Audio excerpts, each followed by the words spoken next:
So, Ali, I have to admit to you that, I've always been impressed with some of the things that I've seen you do over the past decade and a half that I've known you.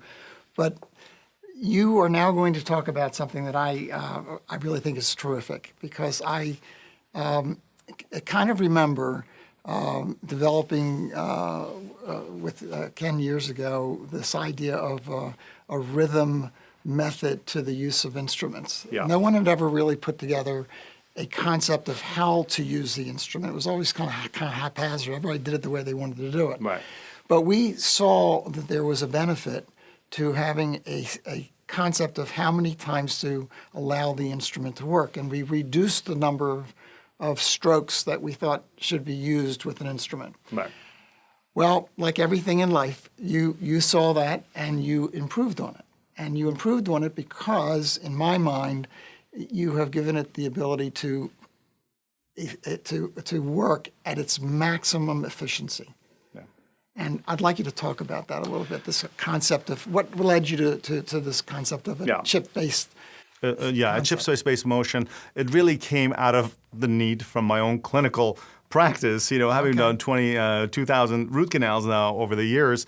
I kind of came to see these patterns that basically what ends up causing the most amount of file failure, which is, file separations and things like that, is too much torque and too much cyclic fatigue on the file. Those are the two things that break a file. And what I noticed is that, when NiTi files came out, and actually that was right around the time I was in residency 20-some odd years ago, and they were just kind of thrown in people's lap, and they were told to use them as they come. And many people, having had, garage kind of experiences with Black & Decker dentistry, they ended up using the NiTi files in the same way. And that led to this huge surge of breaking of files. So we realized that the best way to use a NiTi file, which isn't quite as strong as a Black & Decker drill in terms of stainless steel versus a NiTi here we're talking about, is to reduce the torque on the file. And if we could do that, then we've reduced the chance of file separation.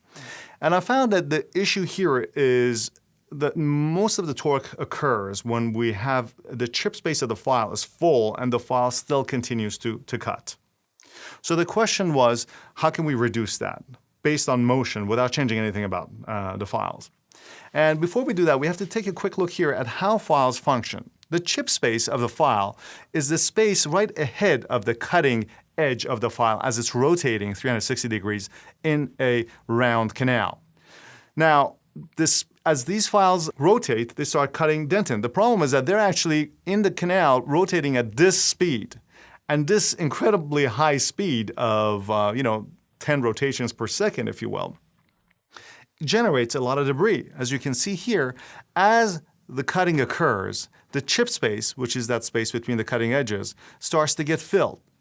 So what we ended up doing in the past, we would just engage and move the file up and then move it back and engage, re-engage, do multiple engagements. Right? But what we need to be doing, but what happened then is that the stuff that we were cutting would end up getting released in the canal and create debris that would get packed and that would get, that would come out at the end of the root. But what we need to be doing is we need to go in there, engage enough until the chip space is full, then remove the file out of the canal and remove the debris that has been collected in the chip space. That's all we need to do in order to reduce the file torque. That just is pure logic. And I usually use this analogy called the sugar bowl analogy to demonstrate what I'm trying to say. If we're given two containers, one full of sugar and one empty, and are asked to remove the sugar from one bowl and put the other, we intuitively go in there, take one spoonful of sugar, go to the other bowl, and then empty it, right? And then once it's empty, then we refill our spoon, go back to the other bowl, and empty it again, correct? But what we've been doing in endodontics up until now is we've been going in there, engaging, removing debris, okay, and then going back to trying to get more and more and more. All we're doing is we're releasing what we already cut back into the canal. this results into debris getting packed into crevices as well as debris getting out of the end of the root causing postoperative pain. This has been the reason why we've been ledging, we've been blocking ourselves out. These are the main reasons. If we could go to what we call a chip space-based motion, which means to use our files like spoons, right? The idea is that a file goes in there, it engages dentin, remove just a layer of circumferential dentin, then you remove the file and you clean it. That is really the key thing in reducing the torque on the file and allowing yourself to have the most efficiency. So you can end up using less files. So if you look at it, how does it translate clinically? If you look at this tooth here, the mesiobuccal root of this maxillary molar has been instrumented to a size 15 hand file, so that this expediter file from the ESX system, which is a 1505 file, is basically 5 millimeters from the root end. I go in there and I'm just engaging enough dentin. You can see a little bit of time, you hear a little bit of clicking from the alternating contact points, and then the file is removed and we use this little brush called the endoswipe to remove the assistant, has some alcohol on this brush, and is basically swiping it off. And So you can instead see of that staying inside the tooth, it's you just, do not stay. You got to remove that. You got to empty that spoon. Your file is a Makes spoon. perfect sense. You got to take the file out, remove that debris. If you don't remove it, that debris is going to get tossed into the root canal, and that's going to cause problem, which is the reason why reciprocating motion is the worst offender Because it in this just keeps particular, because releasing it in the canal. it just keeps releasing it in the canal. It cuts it and it releases it, rotates and counter rotates, and the counterclockwise rotation is about pushing the debris out of the chip space. But it's I you're love releasing this. it in the canal. Why are you love doing this. that? This was the next step from what we had introduced years ago, and I love it because it's so simple and it makes so much sense. Yeah. And you know what? It's right. Yeah, I mean it's just It basic works. It's just basic looking at physics. something- just looking at something and it's right. Yeah, That's all. absolutely. And if we get used to doing it that way rather than the way Yeah. that we used to do it, you'll get all the Yeah, benefits. you get the benefits of reducing the torque and file separation and things like that. You could end up using less files. And using that technique, here's the case of that molar. It was completed very efficiently. You can see that the taper is very adequate. After the expediter here in this case, we went to a size 35 and we finished it up with a 35 ESX, 3504, and you can see the shape is adequate. The taper is not excessive, so we've been minimally invasive in the sense that we've had adequate apical preparation without unnecessarily blowing away tooth structure coronally that would weaken it unnecessarily. I look at the transition from your access to the canal orifice and note how beautifully it is maintained and how minimal it is, yet you've accomplished everything that you've talked about in terms of cleaning and disinfection and so forth. So it's a beautiful case. Thank you. But the key here, however, is to understand the difference between engagement and resistance. That's the key term to understand. In ESX and the SS single stroke and clean, by the way, is SSC. So every time I say SSC, I mean a single stroke and clean motion in which you go in, you engage to engagement, not to resistance. You take out the file,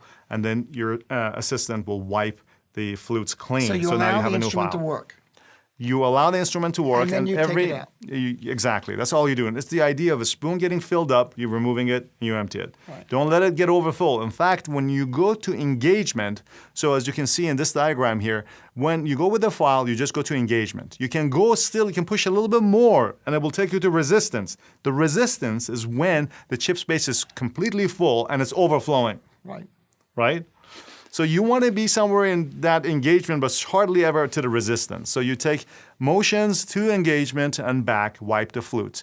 Engagement to engagement, out, wipe the flutes. And this is the way the file advances very efficiently in the canal. And that's a chip space-based motion that I mentioned we call single stroke and clean, or SSC. And we have this little brush here. As you can, your assistant put some alcohol on it, and you just basically wipe off the flute very efficiently and cleans it up. That little swipe is really pure four-handed dentistry. That sure is. Okay. It keeps them busy so they don't fall asleep. Exactly. And I love that, and I love your thinking on this. And I just credit you with really thinking out of the box here a little bit. And the other thing that I would like everyone to understand is that when a file is working in a root canal and you allow it to slow down to when debris has become part of the motion of the instrument working, you have lost all of the efficiency of the instrument Right. and put yourself in jeopardy. Yeah. So there's just no reason to do that. And, Exactly. and with this motion of just allowing the instrument to engage and disengage, clean it, engage. Everybody knows that the first stroke you take with a file is the most efficient. Absolutely. Right? All the subsequent ones are inefficient. So the problem is that the first stroke, and the reason is because the first stroke, you have empty flutes. Yeah. So all you need to do is just keep emptying the flutes. Yeah. Right? Well, so that's the idea there. I'm going to go. It's kind of like shaving, Dennis. You have to rinse every now and then. Exactly. And I'm going to tell you this. I had nothing to do with this. This was all you, and I loved it. Well. I loved it from the moment I saw it, and I looked at it and said, perfect Makes sense, right? Makes Why sense. wouldn't you do this? I appreciate it. Yeah. Well, why don't we come back and talk about basic instrumentation protocol with the ESX so that everybody becomes familiar how they can implement the SSC with this sequence of files.